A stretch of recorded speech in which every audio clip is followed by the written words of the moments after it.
Now students, in this video we are going to discuss printing the sum of numbers from 1 to 5. So suppose the very first number is 1 and the second number is 2. So 1 plus 2 I have to add, and what do we get? We get 3. Alright. That means sum of 1 and 2 is 3. So that will be the sum. So I need to store that into a variable called sum. I need a variable. And when I move from 1 to 2, then 3 to 4 to 5, so I need to have all these numbers, and this begins with 1 and it goes up to 5. So straight away what do we need to do? We will have I equal to 1, I up to 5. Alright?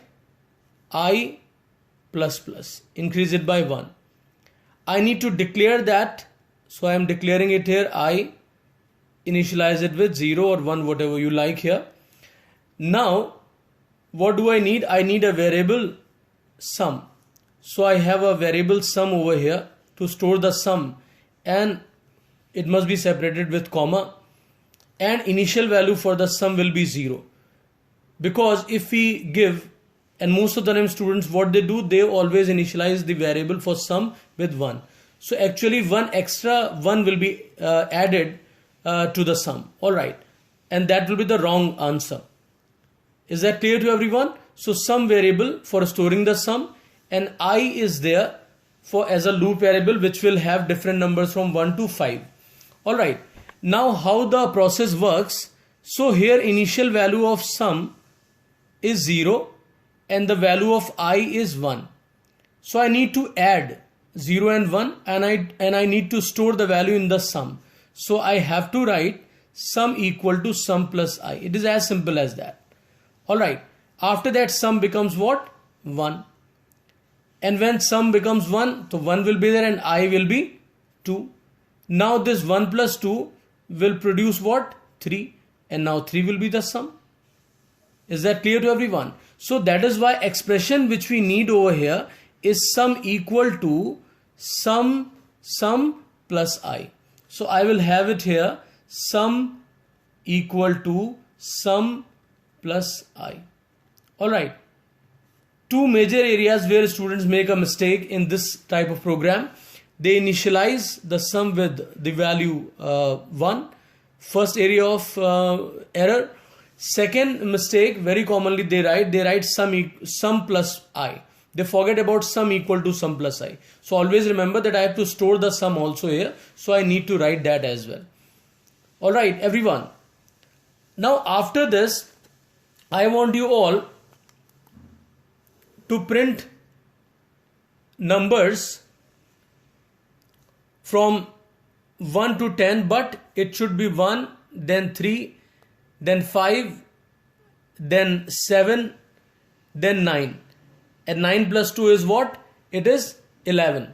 So we don't have to do that. Within the range of 10, means in between 1 to 10, I have to write the all the numbers. But there should be a difference of 2. Alright. 1 plus 2, 3, 3 plus 2, 5 and so on. So first you focus upon the beginning. Right. As they say 1 to 10. Alright. So here what I have for int I 1, I up to 5, sorry, up to 10, so less than equal to 10, I equal to, this is the most important area, I equal to I plus 2. Alright, so it's not all the time whether you, means all the time you will be having I plus plus or I minus minus. You can manipulate the way you want. Whatever the requirement is of the program, you have to keep that in your mind. So here students, I have to print the numbers. So I will write system.out.println, and here I place I. So it will give the desired output, but all these numbers are going to be there in the different lines. 1, then 2, then 3, then 1, then 3, then 5, then 7, and then 9. Alright. Now after that, I want to show you one more problem. It says, suppose instead of having the sum, I want to have the product of all these numbers. What's the big deal? The only thing you need to do is the plus sign is going to be replaced by asterisk, because this time you want product. Alright, so what I will do here, I am having it this time printing the product of numbers from 1 to say 5. So here what I need a variable to store the product, say p, and I need a loop variable which will move from 1 to 5.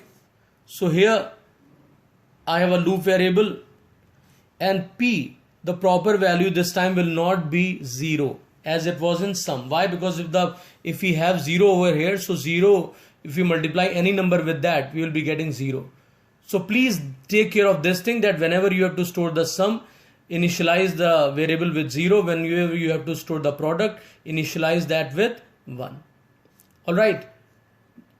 Now I have to write initialization expression. Sorry, I have already written. So I equal to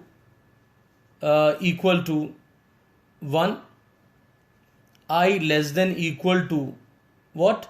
5, because up to 5 I have to go, then I plus plus.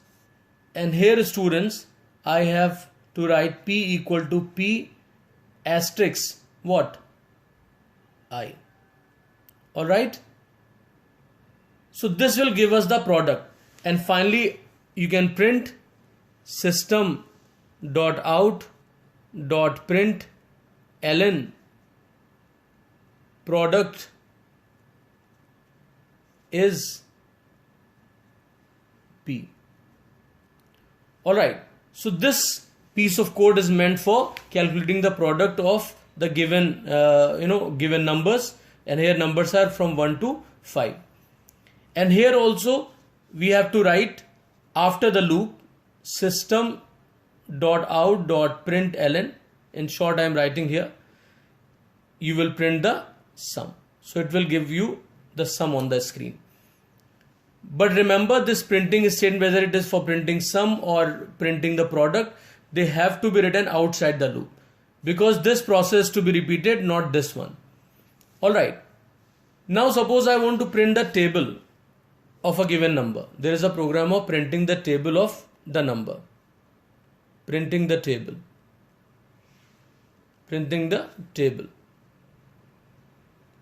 of a number entered by the user.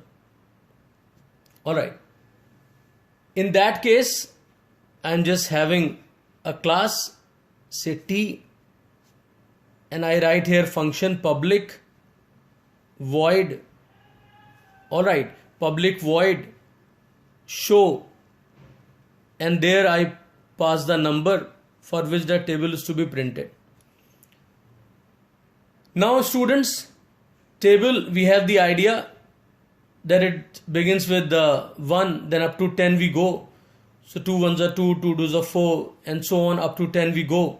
So here I have to move from